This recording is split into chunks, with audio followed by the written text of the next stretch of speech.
So we're going to do a it's 05 Lexus. It's a LS430, and we're going to do a reset on the maintenance light. Maintenance required light is on.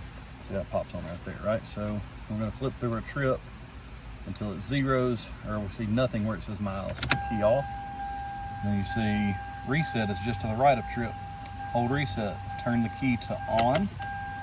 Keep holding it. Don't let go of reset.